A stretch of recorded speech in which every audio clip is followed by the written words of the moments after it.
Hi, welcome to Turn-Based Besties, a podcast where two grown adults with no free time talk about their favorite RPGs. I'm DJ, And I'm Sam, and we're besties that love to game.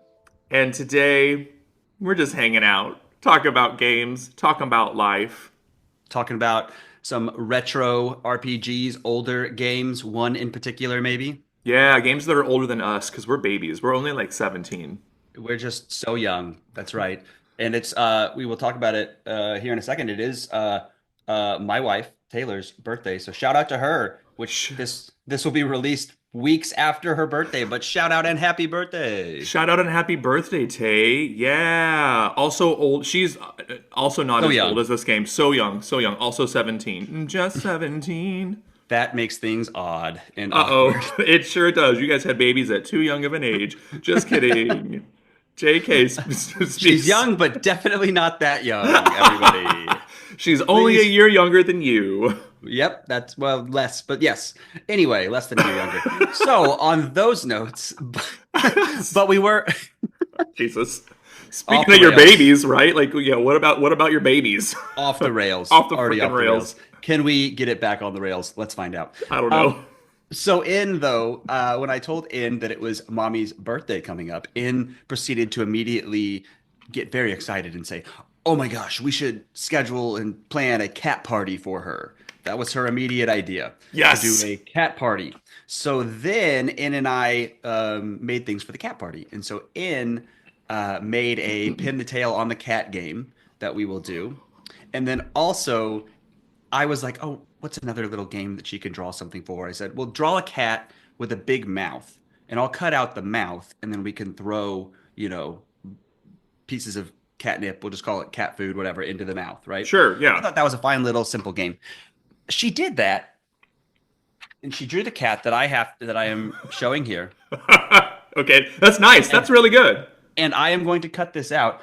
But then she drew a bunch of little animals that the cat eats that Oh. are like a mouse and a bird and different things. And I was like, okay. And so then we crumpled those up and throw them. And she said, no, you just set them near the mouth. The game is you just set these pieces of paper near the mouth of the cat, and Yeah. you just set them there because the cat's going to eat them. And I was like, where's the game in? And she didn't have one. But that might be what we do for Oh, Dave's birthday tonight. just crumple up paper and set it next to other paper with holes cut into it. Yeah, I don't know where but we're going to be encouraging here, even of this crappy game. I'm just kidding. You mean this catty game? There you go. There you go. But N is very creative, so I'm sure there's something there. But anyway, so we'll see how tonight's cat themed party goes. Can't wait to hear all about it. It's going to be great. And then additionally, Jay, though, not to be outdone, he's great potty training during the day. He's been that way for a while. Jay is doing awesome. He's crushing it. Nighttime, we have some issues. So Jay does not want to give up the pull up, as Jay calls it, at night. Pull up? Pull up, like a pull up, like a older Oh, kid yeah, diaper. yeah. But he calls it a pull up. A That's how pull you up. pull up. He doesn't want to give it up. But so I think this was just yesterday morning. I walk in there and Jay goes, he hadn't gotten up yet. I was trying to get him up for the day. He goes, Daddy, look. And he pulls down, he pulls down the sheet. He's got nothing on. No PJ pants, no pull up, no nothing. He goes, look. And he says, Daddy, I did not want to tinkle on this sheet. I did not want to tinkle on this blanket. I did not want to tinkle on this. And I was just like, Jay, where are your pants? Yeah. And they were soaking wet. Oh. So, but somehow nothing else was wet. I don't know how it happened. I don't. Maybe he just stood up and went in the pants. I don't know. But Maybe. there's a mystery there. What? Well, yeah. Well, I love that he was letting you know that he did not want to pee. He didn't want to tinkle on the other things. That shows responsibility. Uh-huh. I mean, there's a toilet like across the room, but Also, it shows a lack of judgment. But you know, but didn't we all lack judgment at 3.5? well, I was doing taxes by then. But yeah, I guess. So he'll get there. He'll get there. It's all on him. But yeah, that's Jay. So what is happening in the land of the childless land that you live in? The child. Well, I feel like I have kids because I have. I'm a private voice teacher is like half of my adult job, You and are? I know, crazy, right? And in the past like year and a half, I've gone from teaching only college and adult students to having a number of advanced high school students. So I feel like I've got my own children sometimes, and my high school students are a lot of my studio is crushing it, but in particular, the high school students. I am so stoked for them. We just had regional Nats out here. Nats is the National Association of Teachers of Singing, and it is a competition that has a chapter level, which we did back in January, and I think I spoke briefly about that on the pod. And then Yes.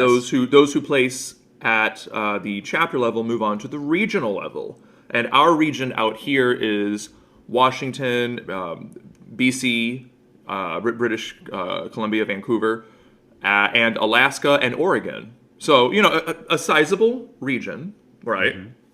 And my senior in high school soprano took first in her division, and my Oh my senior gosh. my senior high school tenor took first in his division throughout all of those states. And I'm so Oh my stoked for gosh. them. They are such hard workers. I'm sure they're not listening to the pod, but if they are, like, good job, guys. And my college senior also took first in his division too. That's awesome. I'm so excited for them. Take that, Yeah. Alaskans, Yeah. British Columbians. Yeah, Fairbanks, Alaska. I don't know her. No, I'm kidding. I'm sure everyone up there is really sweet. They're great. Yeah, we don't want to start a beef with British Columbia or Alaska. No, no, no, no. But yeah, it's. I can't imagine doing a voice competition in high school.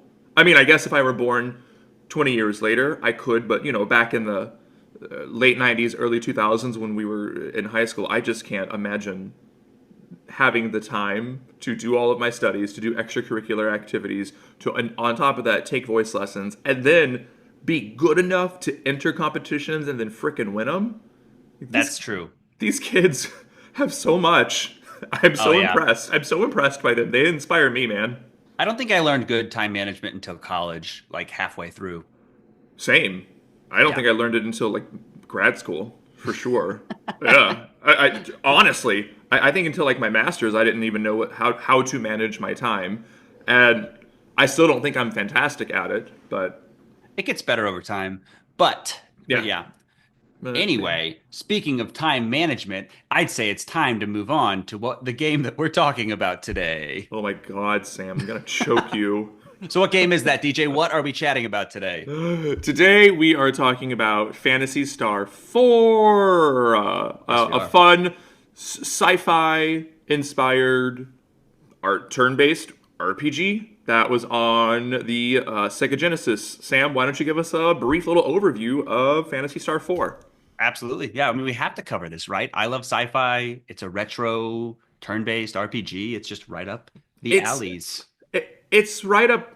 I just asked you to say something, and now I'm going to jump right ahead. No, I was thinking about this. Phantasy Star 4 was one of the first games I thought about when we started the podcast. It's not even in my top 10 of favorite games, and I know from speaking with you, it's probably not going to live in your top 10 either, right? But it's important JRPG gaming history. Yeah, and I think it hits on a lot of things that we both like, and I can understand why you would think that we would like to review it Yeah. and talk about it and play it. So yeah, let's jump in. So overall, as we kind of mentioned, retro pixelated top-down perspective turn-based fantasy slash sci-fi RPG. Release date was December 17th of 93, and that was in Japan though, and it wasn't till February 1995 in North America, and not till December 1995 in Europe. So a couple years before, really, or a year and a half to 2 years before in Japan than when it was released elsewhere. This is only really on the Sega Genesis, or emulated or some other way, but Yeah. Sega Genesis and developer and publisher both Sega. So overall, pretty really well reviewed. I saw the Metacritic review, I think it was 8.1 out of 10, but most all other reviews, I think were 8.5 to 9 or so. That's So really, really well reviewed RPG. That's awesome. Yeah, Yeah. and and these I'll speak about this in a little bit too, but it's these reviews were all I think reviewed in '93 or '95, depending on probably '95. Honestly, a Yeah, lot of yeah. them. It's interesting. A lot of these games that we play, it's like a remaster or something. So you might get reviews of the remaster from reviewers today. But Yeah, yes, this is kind of an old, yeah, all these reviews I think were from back in the day. yeah. So they're compared against the games that they were up against back in '93, '94, '95. Yeah. Yeah. Well, what is this game about, DJ? Tell us a little bit about the story. Yeah, it's the fourth game in a series of four games before they branched off to like side stories and online and MMORPG. So in this one, the story brings us back to the Algo solar system, which is the same setting from the other games. This one occurs 1,000 years after Phantasy Star II, and depending on the source you look at, it's happens concurrently at the same time as Phantasy Star 3, though also maybe a little bit before and a little bit after. It's a little confusing. There's even That sounds one. like a confusing timeline. It's a little confusing timeline, so just know that it goes one, two, three, four is how I would go with it. It's a little confusing. That's okay though. So in this one, you focus on the planet of Motavia, a desert planet, though you do fly to a number of other planets as well. Motavia's climate controlling biosphere protection system is failing, and the planet is also being overrun by monsters, which are these violent alternative forms of the creatures on the planet. This calamity that's afflicting Motavia is the Great Collapse, and you take the role initially of Alice Brangwyn and Chaz Ashley, who's such a dork. He's like such a dorky main character. It's kind of cute to like It's main him, one of the broier RPG names out there. isn't it? Chaz. Jazz Ashley. Yeah, frat bro Chaz. And these two are hunters hired by the Piata Academy of Motavia to not only kill those monsters, but to look in to what's causing the Great Collapse. The adventure has us interact with androids, wizards, reincarnated folks that you find out later, immortal evil forces, as you search for the cause of the Great Collapse and attempts to save the entire Algo solar system. So that's a little bit of the story there. I've got a cool bit of fun facts about this game that I decided to add. Please do. I will. So in 2012, IGN placed Phantasy Star IV at number 59 in their top 100 RPGs. I do think that they have since then put out a new list, so I want to make sure that people are like, that's not the placement anymore. This is the one that they put out in 2012. I think they put out one with maybe a couple more modern games in like 2019 or 2020. But yeah, all the way back in even 2012, this ranked near near the top half of top RPGs of all time. So another fun fact, according to Victor Ireland, so of Working Designs, I know our Lunar fans out there know that name. Sega USA wanted to bring Phantasy Star 4 over from Japan, and the game was priced at $100, which is so much for a game in 1995. So So much. this is a quote from Victor Ireland. Sega USA was like, look, okay, we'll take this game. We're going to price it so high that nobody will buy it so we can be proved right in the end when the sales suck. The PR was like, oh, it's because it's a big ROM, blah, blah, blah. It had nothing to do with that. I'm trying to sound like really angry like Victor Ireland. If we had done it, it would have been a $69 game, no problem. And they could have done it at $69 too. But they priced it at $100 because they didn't want it to sell. They wanted the sales to be so low that Sega Japan was like, oh, Sega USA was right. Well, surprise! They sold out. It was very popular, even at $100, and I made some enemies at Sega USA. So Victor Ireland also adds, I know, right? Ireland also adds that Sega America was famously anti-RPG at the time, and that their stance would continue towards, like, their stance of anti-RPGness would go all the way up into the era of the Saturn, when their former Sony boss came on board at Sega. So, and this boss, Bernie Stolar, said that RPGs should not be on the PlayStation.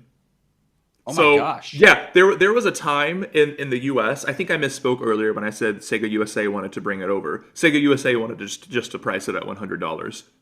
There was a time when American game companies were so anti RPG that they're like, these are dumb, they won't sell. That they purposely wanted to outprice people to purchase Phantasy Star 4 just so they could be like, look, we told you it wouldn't sell. Wow, they were all in cahoots. The collusion. The collusion. The collusion. I can't do his voice. Sorry. Don't try. Don't try. I But won't. wow, that's something. And think about, I mean, I wonder if they ever look back on that quote, RPGs will never be on the PlayStation or whatever. Like that's such a crazy comment to make looking back now. Um, It's insane, man. Like I don't know what that Mr. Stolar is doing, but I hope he has come around in the past 30 years to admit that he was wrong. yeah, from inflation, I actually thought it would be a bigger difference, $100 in 95 to now. It's about $211 in today's dollars when I just looked it up while you were talking. Okay, So, but that's still ridiculous for one that game. that's ridiculous. And no shade to Fantasy Star 4, but I can't imagine paying $100 for any game in Or 1995. $211 now Yeah, for one game. exactly. No, I So, mean, you and I make adult money now, so if there was like a special limited edition collection that also came with like yeah, books yeah. and maps and plushies, like if it came with so much extra stuff, yeah, sure, I would drop $200 after I talk to Max about it. Don't worry. But yeah, paying $211 today or $100 back in '95 and '95? Are you kidding me? I was in second grade. I didn't have that money. It's a lot of lunch money, buddy. That's a lot of like mowing lawn money. Yeah. Absolutely not. Well, that's good to know. But it did succeed. It did move on, and so let's keep chatting about it. Heck yeah. The visual wise, we've kind of mentioned this before though, but it's a beautiful pixel art game, and the style that most all games were back in '95. And it's got like, that 2D top-down perspective, as we mentioned. I'd say the color palette's rather bright and vibrant. I like that. Mhm. I'd say it's pretty decent sprite work and environments. And it really would hit a nerve with anybody that likes the nostalgic look of pixelated RPGs. It Mhm. does that very well. You get to explore different planets and biomes and space stations, and then also, yeah, there are these comic book panel cutscenes, and so when somebody's talking, yeah, you have that comic book panel face, and then their dialogue. Yeah, so I think it visually is pretty good. I don't know that any individual sprite work is going to stick with me forever, but I thought it was really, really well done. I did too. I liked the when you're in battle and you see them from behind. Yeah. I thought that was a unique perspective. I absolutely agree with you that the sprite work is it's nothing to write home about. They all are the same size. They're all like little stick figures kind of walking along the screen. Yeah. That is a good point. Yeah, you get the perspective behind them, and it kind of feels like, yeah, you're in charge of them. You're pointing out, you know, directing them from behind. Yeah, yeah, yeah. Yeah. So the audio, it's chip tunes. I think so. So I told you this too. You and I both played this the second time, speeding it up a Yeah. little bit. The first time I played this, I, for the most part, didn't use the speed function unless I was grinding, so I got to enjoy the music a Hmm. little bit more. And as we and I discussed briefly before we started the pod of today's episode, there are some memorable tracks that are atmospheric and they have these like overdriving beats with I think some catchy melodies. Hmm. So it's a reminder for both of us that when we're playing emulated games, not saying we emulated it Right. because it's on Nintendo Switch, so it's okay. We didn't emulate it, wink wink. But, take a moment to not speed up some battles and just like enjoy the music. And I'm saying that to myself, you Yeah, I know? agree. It's stop and smell the roses. Take a moment to play the game the way it's supposed to be played and listen to the music and appreciate it. Because yeah, I agree. It's rather well done. It's really well done. It elicits those feelings of a sci-fi adventure. I'm sorry, I didn't even name the composers. The composers were Takeuchi, who did Phantasy Star 1, 2, and Sonic the Hedgehog, and Nagagaki. So those are our two attributed composers. As with lots of work, I'm sure there were other folks who also worked on the soundtrack as well. Oh, But absolutely. pretty fantastic. Sam, tell us a little bit about the gameplay. Yeah, so gameplay as you're traversing the overworld in this top-down 2D style, you can also utilize some different vehicles to get around. So certain times, you might not be able to go past some quicksand or difficult terrain, and so you need these vehicles to help you get around. But then you can interact in a number of normal RPG elements. So there's normal leveling, there's normal item gears. I don't think there was any crafting, so that's maybe missing from this. You will be taking part in the main quest, but also some side quests, which are mostly arranged through this Hunters Guild. A lot of the side quests are through a Hunters Guild. So you'll go to the Hunters Guild. Recall that you are hunters. You start out as hunters of these bio monsters that in the area and on Motavia. Motavia, yeah.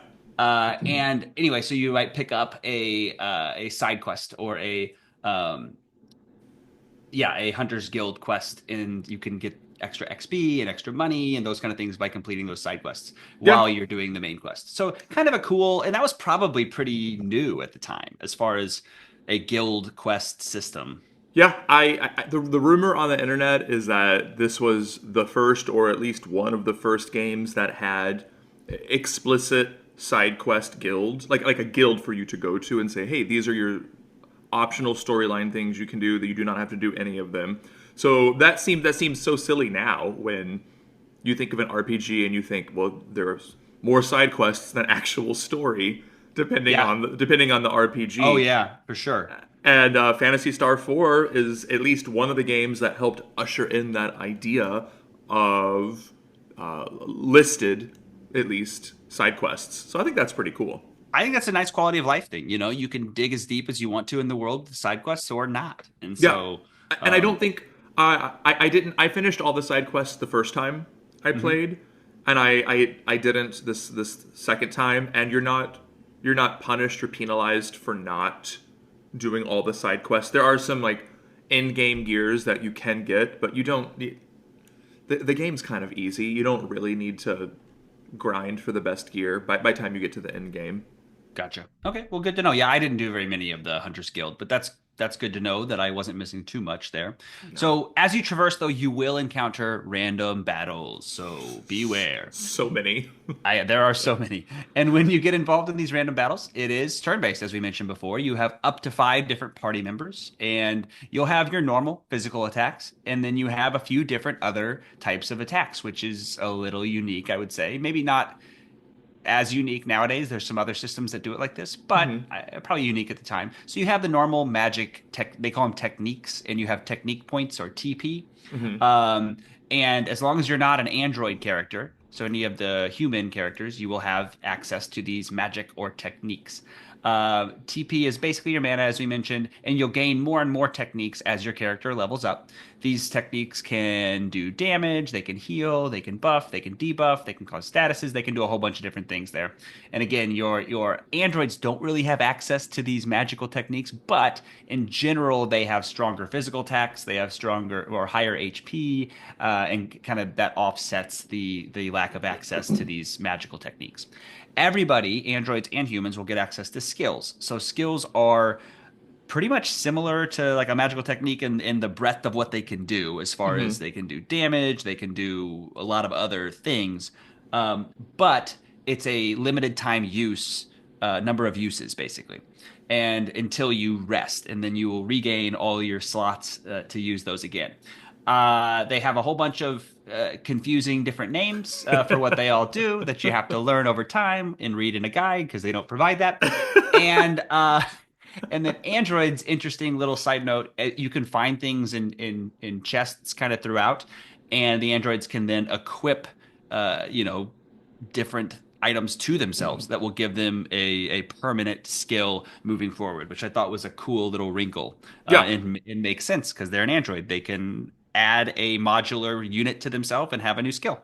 I like the difference in the androids because androids can only heal androids, and and non-android folks can only heal non-Android folks, and Yes. that might sound scary, but the Android, they also self-heal. Like as you walk on the map, they heal themselves. Yeah. So I just thought it was really cool that there is a difference in those truly Android folks that But get that to makes join. sense. You just dump a potion on a robot, it's not gonna Why would heal. it do anything, right? Yeah.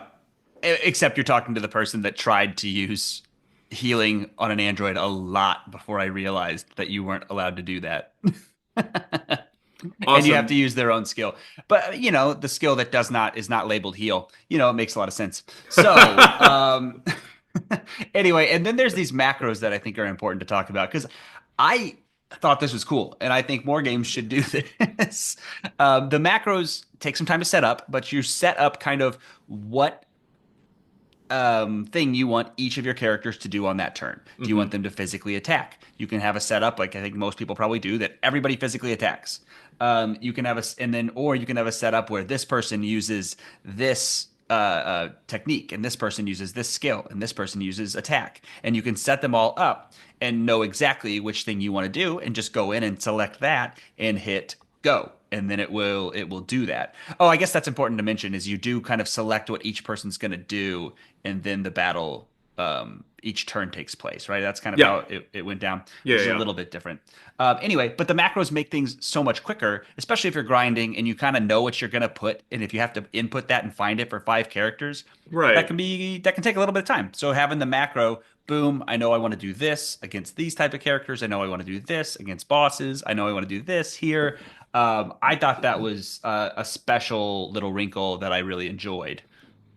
And then also, I didn't get into this. I thought this was cool. And I guess if I got to kind of in-game stuff where I needed it, maybe I would have used it. But like you said, it was easy enough that I didn't need it. But there are certain combinations of attacks that can lead to kind of a super attack where everybody does big time damage against all the bad guys. And if Yeah. you do a certain combination of different skills, techniques, and attacks with certain characters, you can Yeah. unlock an even more powerful attack. Yeah. So, Like if you do like snow with character one right next to fire with character two, and they go right next to each other, then those two combined, and it's like snow fire or some. I'm making those skills up, it's but yeah, but it's like that, and I yeah. thought that was cool. It's also, I don't think, listed anywhere or told you. Like, you have to. This is again another thing, you have to just dig into guides and to figure these things out. It's not going to be provided you in the game. But yeah, I some cool battle elements. Oh, real quick too, when you're in those vehicles, there are random battles which are vehicle battles, Yeah. which operate somewhat similarly, but they're kind of their own thing, and they're Yeah. not very. I wouldn't say that's a very deep system, but you're in a mech kind of almost, and you get to do attacks on the bad guys there. It's a Yeah. pretty simple system. Yeah. So overall, I think as I start when I started, the battle system was like, okay, just physical attack, physical attack, physical attack, and then probably about a third to half the way through, you kind of had to start using all the other techniques and skills, and it got a little more interesting to me. Yeah. Yeah. Yeah. At some point, the game forces you to use skills that buff your own party or speed up your own party. Otherwise, the battles just the bosses do become tricky then.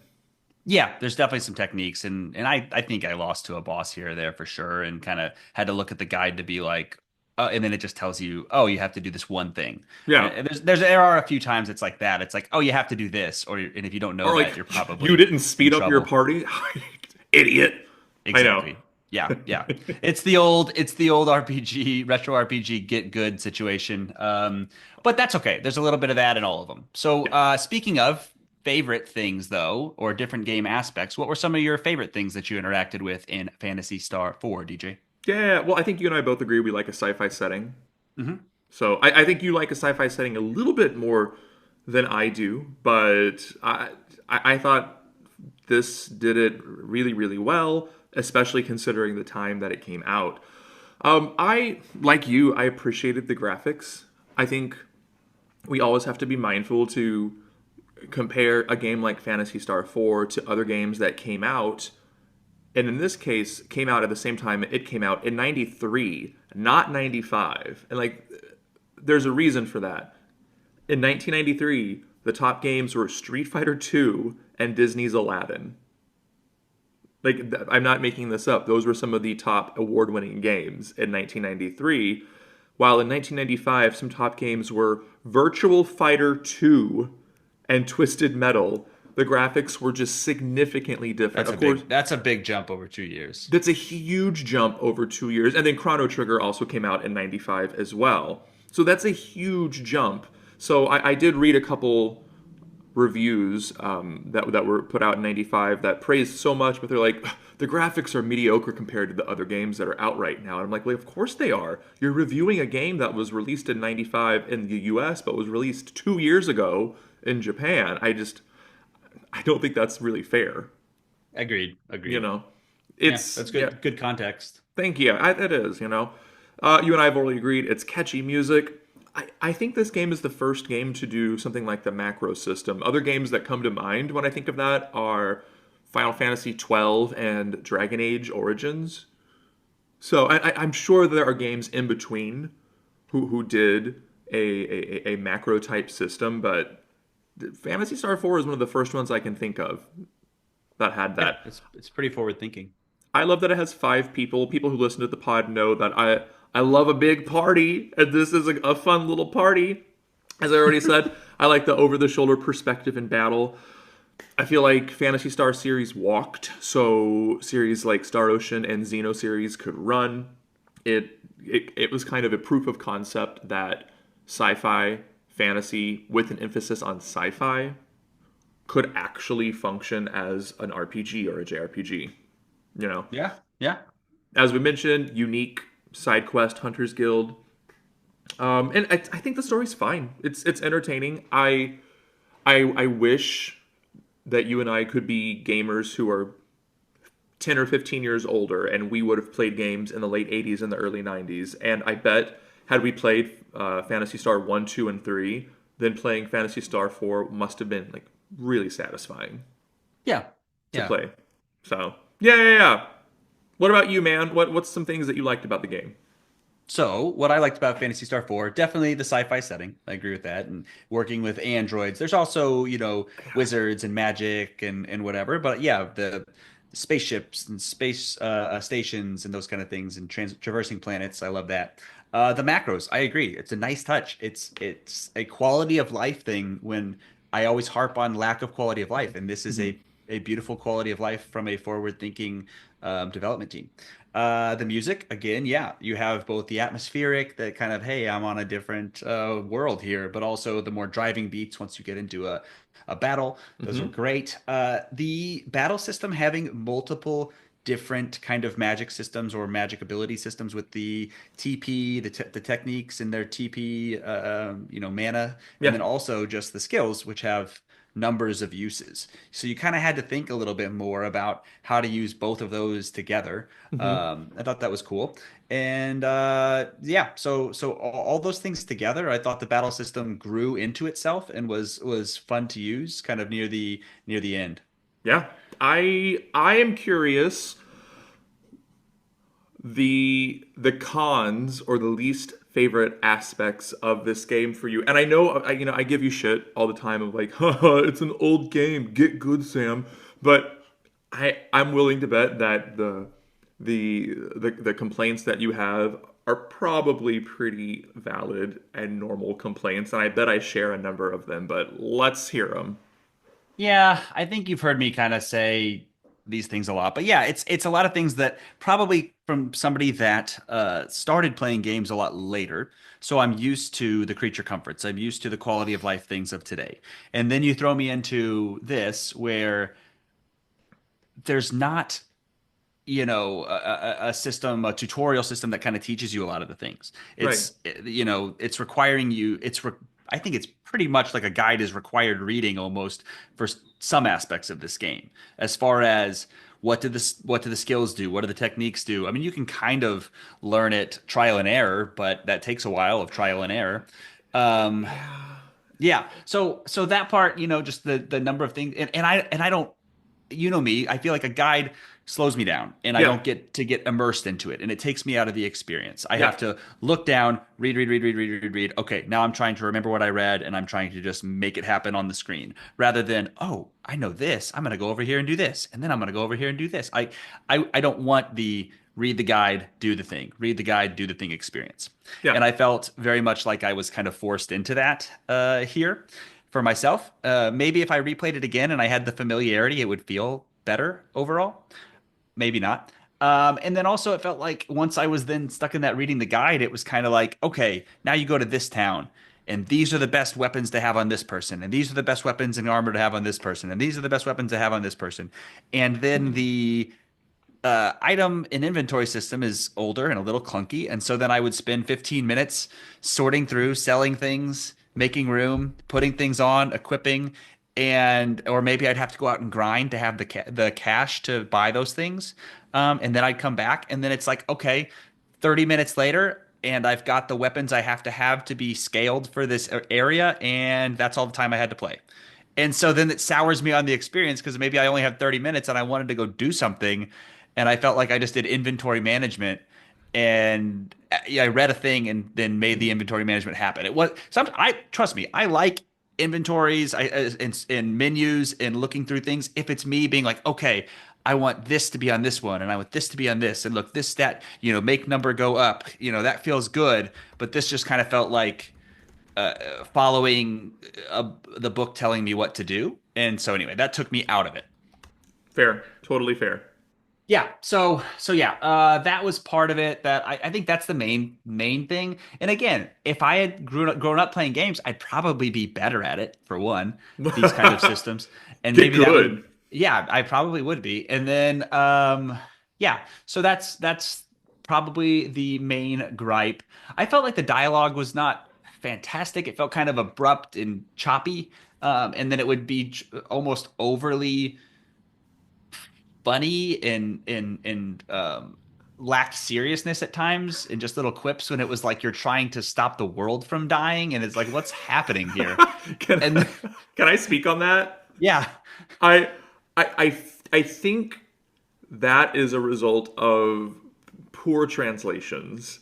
Oh, maybe it is. There were a lot of games that would be released in Japan, and one reason why it would take a year or two to come over to US and Europe is because they would have to translate the entire thing from Japanese into English, and a lot of times they would have that translation team, bless their hearts, would be done by either a Japanese citizen who, obviously fluent in Japanese, and secondarily, or maybe even tertiarily fluent in English, or vice versa, and they would take an American who's like, I took 4 semesters of Japanese.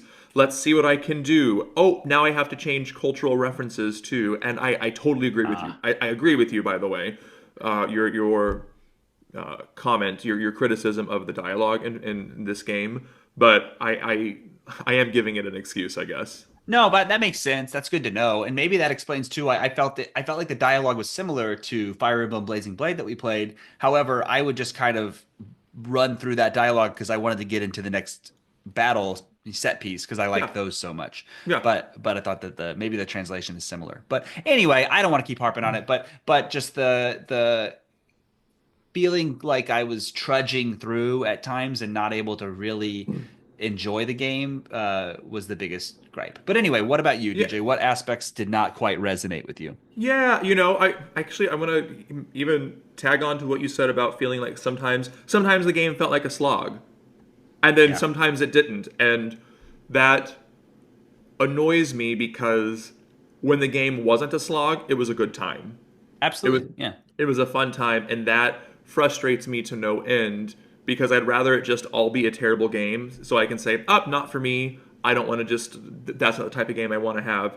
Whereas in this case, half the time, for me, I think maybe 60% of the time, it's like this is the type of game I'm really into. So it makes the exciting parts, the highs are really high and then the lows are really low for this game. Does that make sense? Absolutely. Yeah, I see that. Yeah, yeah, yeah.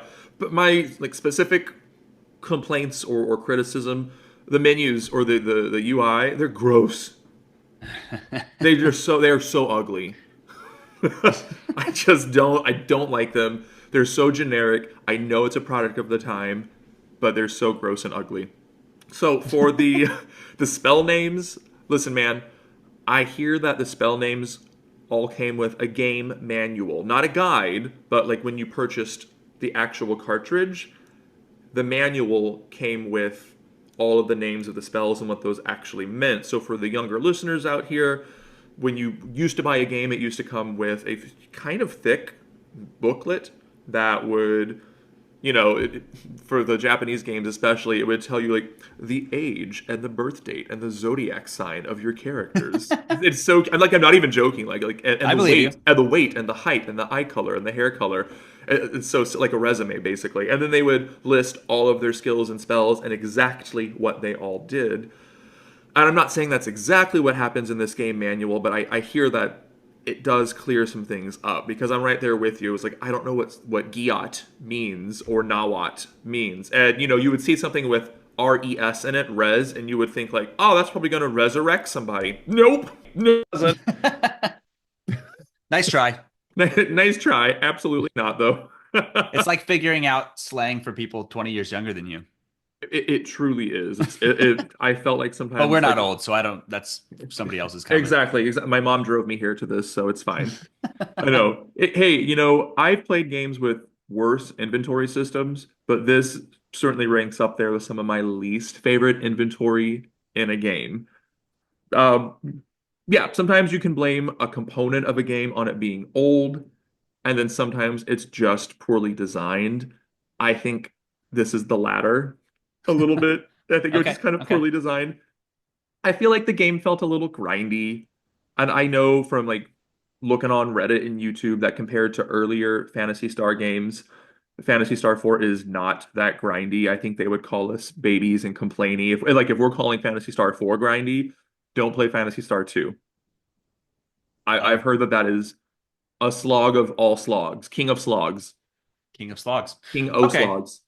So yeah, those I mean, I don't know.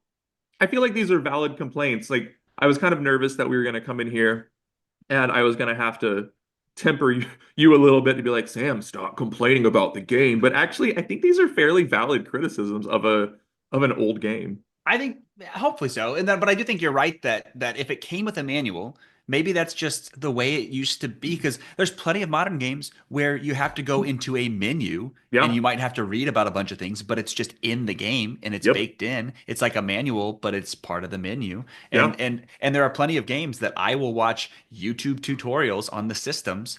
And that how is that not just like a guide? It's just I'm used to the way I consume things That today that and media. I'm No, I not know. used to so yeah, maybe I'm being a little unfair. But anyway, but that's why it maybe didn't connect as much as it could have. Yeah. But anyway, if I did try to play it again though, Hmm. I do think that, the first time would have smoothed out a lot of the bumps. I think I could have more of an immersion, more of an enjoyment because I would be familiar with the systems. I would be familiar with what a lot of the skills and techniques mean and what they do. Yeah. I think I think I would enjoy it a lot more if I was one that replayed games, but I tend not to. But yeah, I would yeah sit and smell the roses a little bit more and listen to the beats and enjoy that some more. But yeah, Yeah. I think as we mentioned, just kind of like we played this and then pretty soon after we played the Suikoden remaster, Oh, and we're gonna yeah. do we're gonna do a review on that. But I could kind of see how many things they could smooth out in just a remaster, and how much more I could enjoy the experience with that. So I think that Fantasy Star 4, if they ever thought about doing a remaster or a remake, I think there's a lot of potential there. Oh yeah. I would love to. I think this game. I think all four the tetralogy, if you will. I think the Huh? fans of Phantasy Star 1 through 4 would love a a remake, but that's never going to happen. But like Yeah. a quality of life remaster, I say that there in Japan on the PlayStation 2, they did do a ground up remake of Phantasy Star 1 and 2. Oh, cool. It's only in Japanese. I've seen it and it looks kind of fun. Yeah. It's still Okay. no, Phantasy Star 1 is still a dungeon crawler, and that is just not my type of fun. So Mm. I don't know if you like a dungeon crawler game or like a first person view dungeon crawler. I've not played a lot like that. I don't know that I would like that. It's not my type of fun. If that is your type of fun, I know Phantasy Star 1 is like praised. But Yeah. yeah, I think Quality of Life Remaster could go a long way with probably all four of these games. And Yeah. I would replay it then. If I played it again, like I said, this is my second time playing it. I don't really see myself playing it a third time because it's not like it hasn't left a nostalgic impression on me because again, I played it for the first time in 2022, you know, and then Yeah. in 2025. But if I did play it again, I'd probably use a different fifth character for my final party. Oh, You know, cool. yeah, Okay. yeah, Yeah. yeah. That's cool. Okay, I'm gonna jump in though here at the end, and I'm going to, if you are willing, Oh God, give you a short quiz. on what? On the game? No. Oh, okay. On because it's Fantasy Star PH. I'm going to Yeah. quiz you on Oh God. times that there are PH in words that don't make the F sound. Can What? you think of any, DJ? Wait, say that all again. What? Okay, so because it's Fantasy Star with a PH Yeah. as the F sound. Okay. First, I was gonna look up funny times that they put a PH instead of an F, and that was Yeah. harder to find than the much easier to find examples of a P next to an H in Uh-huh. English words Uh-huh. that do not make the F sound. Oh, that do not make the F That do sound. not make the F sound. Oh, interesting. Okay, so I know I'm putting you on the spot. Are you getting no. nervous? No, this is what I do. Perform. This is Okay. this before I was gonna say, wait, what? Word puzzles is what you do for your job? Yeah, obviously. Okay, so words with a PH that do make the f sound would be like phenomenal and Uh-huh. pheromone. So Hmm. then words with a PH that don't make the f sound. What if it doesn't make a Can I f give sound? you can I give you a hint? Hold on. Don't give me a hint yet. If it doesn't make a fricative f sound, does it instead make a p sound? There is a P sound in most of the yes. Yeah. So like the H is silent. The H doesn't change the initial p sound then. Okay. It does Okay. not. Okay. So what about Tell me when you want the hint. I don't want a hint yet. I how about okay, A E P We need to I. do a hint. Okay, give me a hint. Give me a hint. Okay. Think compound words. So both of the sounds are their normal sounds. So it'd be pa. Well, yeah. So compound words, like kind of like two words stuck together, right? Oh, that's Isn't that compound words? yes, But that like is. So like the end of one word ends with a P, and then the next word ends with or yes, but it's starts with one an word. H. But it's one word. But it's like compound words where things are together, right? Isn't that the term for compound words? Yeah, that is. So com. Like you might say that's you're getting around. You're trying to get around it. You're trying to find a blank in the system, You're trying to find a flaw in the system. a loophole. A loophole. Sam, I'm gonna choke you. So loop hole. Okay, so that's Loophole. okay. So what about? I know you're a hole. Um, So wait, um, do any of these words begin with a PH, or these are all compound words? Most of them are compound words. Okay, here's one that's not though. So Okay. what somebody J Jack White actually is a singer, but also has a side like a hobby that he does this with chairs and furniture.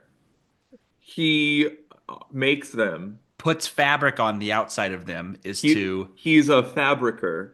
He's a prefabricer. No, he's a no. I got up this. He's a upholstery. yes, Upholstery.